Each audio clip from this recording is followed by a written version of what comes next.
17 নম্বর অঙ্কে এটা সমান এটা প্রমাণ করতে হবে। তো এটা আমরা লিখে রাখছি লেফট হ্যান্ড সাইড। দেখো ডান পক্ষে সাইনে আছে, তো অবশ্যই এই ট্যান আর কোসেক থাকতে পারে না।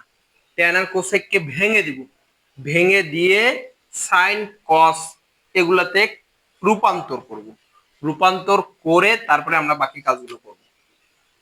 ট্যান সমান লেখা যায় sine by cos plus plus sec সমান লেখা যায় কি 1 বাই কস, সবার উপরে আছে স্কোয়ার।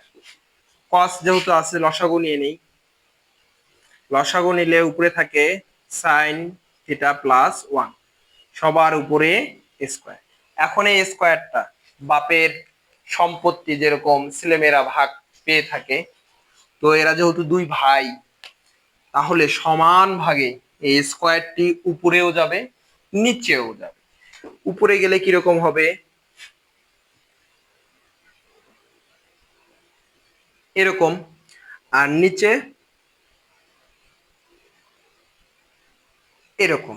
দেখো উপরে অল স্কোয়ার আর নিচে কস স্কোয়ার থেটা। তো কস স্কোয়ার থেটা সম্পর্কে কিন্তু আমরা একটা জানি, একটা সূত্র আগেই পড়ে আসছি, যে কস স্কোয়ার থেটা সমান লেখা যাবে 1 - সাইন স্কোয়ার থেটা। এর জায়গায় আমরা এখন এটা বসাও।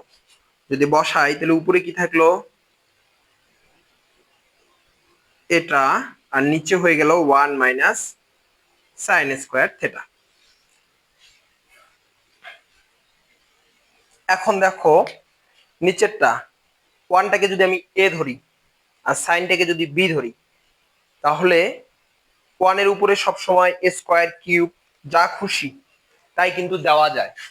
তাহলে আমরা বলতে পারি ওয়ানের উপরে স্কোয়ার, তার মানে ওয়ানটাকে আমি এ ধরলাম, এর উপরে স্কোয়ার, এ স্কোয়ার মাইনাস বি স্কোয়ার, কি লেখা যাবে এ প্লাস বি ইন্টু এ মাইনাস বি। তাহলে নিচেরটাকে এ প্লাস বি ইন্টু এ মাইনাস বি তে রূপান্তর করব যে সূত্রের মাধ্যমে এ স্কোয়ার মাইনাস বি স্কোয়ার, আর উপরেরটা যেহেতু ডাবল আছে ওটা দুই ভাগ করে দেব।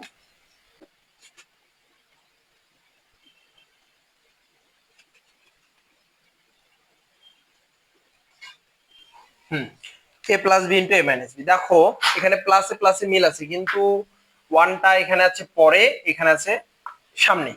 তো আমরা কি করব, এটাকে একটু সাজুগুজু করে নিব।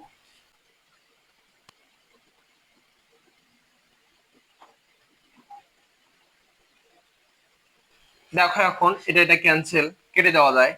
কেটে দিলে ওখানে থাকে এটা, নিচে থাকে এটা, উপরেরটা আবার ওই এটার মতো করে একটু সাজুগুজু করে নেবো। ওয়ানটাকে সামনে নিব। দেখো রাইট হ্যান্ড সাইডের মতো কিন্তু আমার হয়ে গেছে।